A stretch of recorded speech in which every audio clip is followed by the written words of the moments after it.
बुढ़ापे में बेटे ने प्रपोज डे पर दिया वृद्धाश्रम का टिकट। फिर बाप ने जो किया, यह सुनकर आपकी रूह कांप जाएगी और आंखों से अश्रुधारा बह निकलेगी। नमस्कार दोस्तों, मैं हूं विवेक और आज की कहानी हर उस घर के लिए एक चेतावनी है जहां माता पिता अपनी संतानों पर आंख मूंद कर भरोसा करते हैं। आज की कहानी एक ऐसे पिता की है जिसने अपनी पूरी जवानी बेटे के भविष्य के लिए होम कर दी, लेकिन बदले में उसे क्या मिला, चलिए इस दर्दनाक मंजर को अपनी आंखों से देखते हैं। रघुवीर जी आज बहुत खुश थे। उनकी खुशी का ठिकाना नहीं था। 70 वर्ष की आयु में भी उनका चेहरा आज किसी नव युवक की भांति चमक रहा था। उन्होंने अपनी पुरानी संदूक से अपनी सबसे पसंदीदा धोती और कुर्ता निकाला था। रसोई में उनकी पत्नी सावित्री, जिनके हाथों में अब कंपन होता था, बड़े चाव से गाजर का हलवा बना रही थी। पूरे घर में घी और इलायची की महक गूंज रही थी। यह महक केवल पकवान की नहीं थी, यह महक थी उस उम्मीद की जो आज उनके घर पर पधारने वाली थी। रघुवीर जी बार बार दीवार पर टंगी घड़ी को देख रहे थे। सावित्री जी ने रसोई से झांकते हुए पूछा, सुनते हो विकास का फोन आया था क्या? कितनी देर में पहुंच रहा है? रघुवीर जी ने मुस्कुराते हुए अपनी मूंछों पर ताव दिया और बोले, अरे भाग्यवान, अभी बात हुई है, बस आता ही होगा। और तुम्हें पता है उसने क्या कहा? उसने कहा कि आज प्रपोज डे है, आज वह हमारे लिए कोई बहुत बड़ा प्रस्ताव, कोई बहुत बड़ा सरप्राइज लेकर आ रहा है। सावित्री जी का झुर्रियों भरा चेहरा खिल उठा। ये प्रपोज डे क्या होता है जी? यह तो अंग्रेजों के चौचले हैं। हमारा बेटा तो बड़ा सीधा है, न जाने क्या सौगात ला रहा होगा।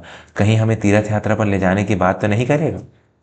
हो सकता है सावित्री, शहर जाकर बड़ा आदमी बन गया है, बड़ी कंपनी में अफसर है, शायद सोच रहा होगा कि अब माँ बाप को 4 धाम की यात्रा करवा दे। रघुवीर जी की आवाज में गर्व था। तभी बाहर एक बड़ी गाड़ी के रुकने की आवाज आई। रघुवीर जी लाठी टेकते हुए उत्साह में दरवाजे की ओर लपके। दरवाजा खुला। सामने उनका बेटा विकास और उनकी बहू शिखा खड़े थे। विकास ने महंगा सूट पहन रखा था और शिखा की आंखों पर काला चश्मा चढ़ा था। आओ आओ मेरे लाल, मेरी आंखों के तारे। सावित्री जी ने आंचल फैलाकर बेटे का स्वागत करना चाहा, लेकिन विकास ने मां के चरण स्पर्श नहीं किए, बस दूर से ही हाथ हिला दिया। Hi mom, hi dad, please ये ड्रामा मत करना, हम बहुत थक कर आए हैं। रघुवीर जी का हाथ हवा में ही थम गया, पर उन्होंने सोचा कि शायद सफर की थकान होगी। कोई बात नहीं बेटा, अंदर आ, तेरी माँ ने तेरे लिए गाजर का हलवा बनाया है। रघुवीर जी ने स्थिति को संभालने की कोशिश की। चारों लोग पुराने से दीवान पर बैठ गए। शिखा ने अपनी नाक सिकोड़ी और घर की दीवारों पर ऐसे देखा जैसे किसी कचरा घर में आ गई हो। ओ गॉड विकास, यहाँ कितनी अजीब सी बदबू आ रही है। मैंने कहा था ना, यहाँ रुकना मुश्किल होगा, शिखा ने नफरत भरे स्वर में कहा। सावित्री जी पानी का गिलास लेकर आई तो शिखा ने मुंह फेर लिया। मुझे यहाँ का पानी नहीं पीना, मिनरल वाटर नहीं है क्या? रघुवीर जी का दिल थोड़ा बैठा, लेकिन उन्होंने उन्होंने मन को समझाया कि शहर के तौर तरीके अलग होते हैं। थोड़ी देर की खामोशी के बाद रघु जी ने पूछा, बेटा विकास, तू कह रहा था कि आज तू कोई प्रपोजल लाया है, कोई सरप्राइज है? विकास ने एक कुटिल मुस्कान के साथ अपनी पत्नी शिखा की ओर देखा। शिखा ने अपने पर्स से एक नीला लिफाफा निकाला और विकास के हाथ में थमा दिया। विकास ने वह लिफाफा मेज पर पटका। उसकी आवाज में अब वह बेटा नहीं था, बल्कि एक व्यापारी बोल रहा था। हाँ डैड, मैं बहुत प्रैक्टिकल बात करने आया हूँ। आप लोग जानते हैं शहर में मेरा स्टेटस क्या है। मेरे दोस्तों के माँ बाप पॉश सोसाइटी में रहते हैं और आप लोग इस खटारा मकान में। यह मेरी इमेज के लिए बहुत खराब है। सावित्री जी की आंखों में चमक आ गई। तो क्या बेटा, तू हमें अपने साथ शहर ले जाने आया है? शिखा जोर से हंसी। उसकी हंसी में इतना विष था कि सावित्री जी सिहर उठी। शहर? और वो भी हमारे फ्लैट में? आप लोग वहाँ एडजस्ट नहीं कर पाओगे। वहाँ हमारी पार्टियों में आप फिट नहीं होते। विकास ने लिफाफे की ओर इशारा किया। डैड, यह मेरा प्रपोजल है। आज प्रपोज डे है ना, तो मैं चाहता हूं कि आप इस प्रपोजल को एक्सेप्ट करें। रघुवीर जी ने कांपते हाथों से लिफाफा उठाया। अंदर कुछ कानूनी कागजात थे। जैसे जैसे उनकी बूढ़ी आंखें उन पन्नों को पढ़ रही थी, उनके चेहरे का रंग उड़ता जा रहा था। उनके माथे पर पसीना आ गया। हाथ ऐसे कांपने लगे कि पन्ने खड़खड़ाने लगे। यह क्या है विकास? रघुवीर जी की आवाज किसी गहरे कुएं से आती हुई प्रतीत हुई। सीधा सा सौदा है डैड। यह बनारस के सबसे महंगे वृद्धाश्रम ओल्ड एज होम के कागज हैं। मैंने और शिखा ने आप दोनों के लिए वहाँ डीलक्स कमरा बुक किया है। वहाँ आपको खाना मिलेगा, डॉक्टर मिलेगा और हमें यहाँ की चिक चिक से आज़ादी मिलेगी। सावित्री जी के हाथों से पानी की ट्रे छूट गई। छन की आवाज पूरे कमरे में गूंज गई। वृद्धाश्रम? बेटा, ये तू क्या कह रहा है? यह घर, तेरा बचपन, हम? सावित्री जी का गला रुंध गया। विकास ने क्रूरता से बात काटी। इमोशनल मत हो मॉम। और हाँ डैड, दूसरे पन्ने पर भी दस्तखत करने होंगे। इस घर की पावर ऑफ अटॉर्नी मेरे नाम करनी होगी। वैसे भी आप लोगों के जाने के बाद यह खंडहर वीरान पड़ा रहेगा। मैं इसे बेचकर अपने बिजनेस में पैसा लगाऊंगा। रघुवीर जी सन्न रह गए।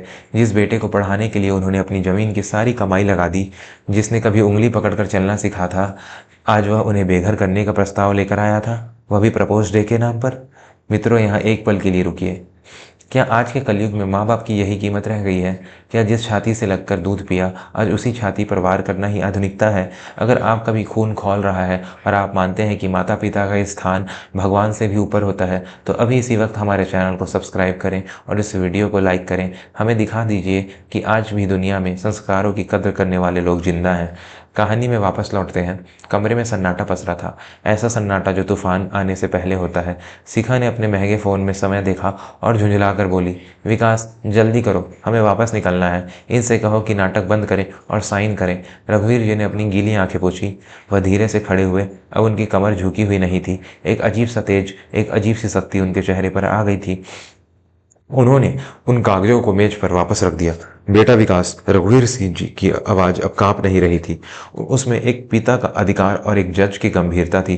तुझे याद है जब तू 5 साल का था तो तुझे निमोनिया हुआ था? डॉक्टर ने जवाब दे दिया था। तेरी माँ बर्फीली रात में नंगे पैर मंदिर गई थी। मैंने अपनी पीएफ का सारा पैसा तेरी दवा में लगा दिया था। तब मैंने कोई प्रपोजल नहीं दिया था कि तू मेरे बुढ़ापे का सहारा बनेगा या नहीं। विकास ने नजरें चुराई। डैड, पुरानी बातें मत कुरे दो, जमाना बदल गया है।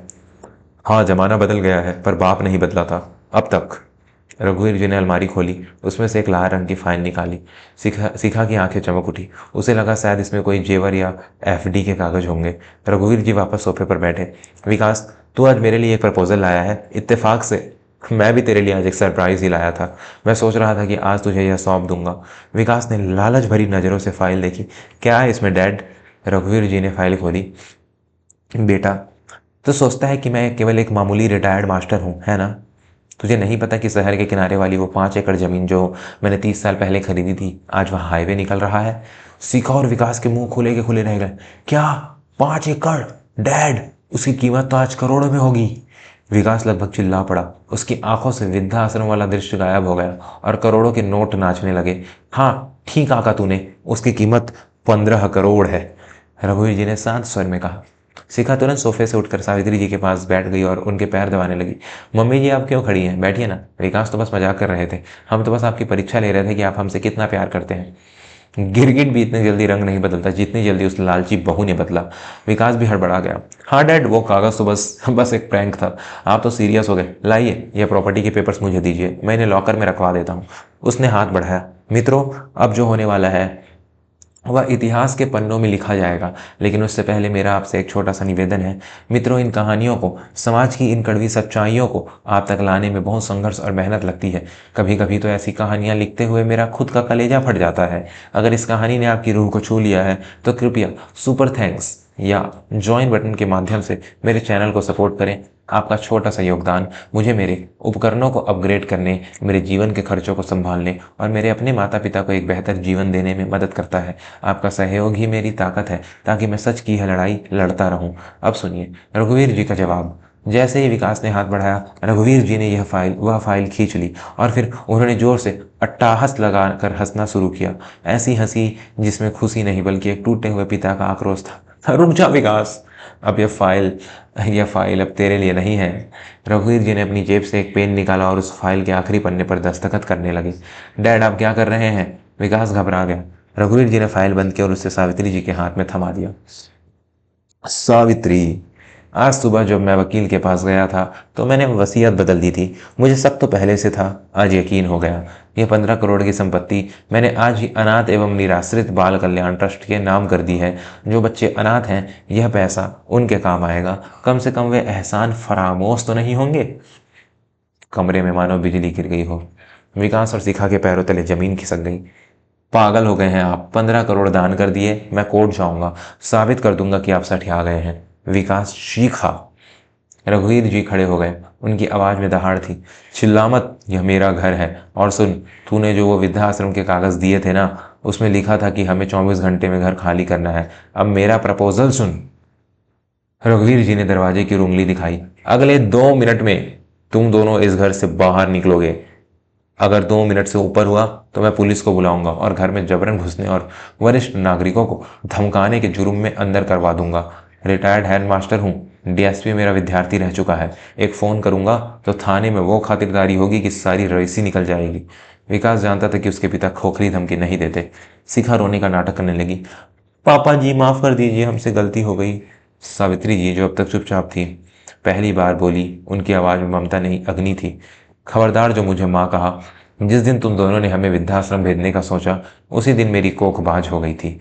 निकल जाओ यहाँ से।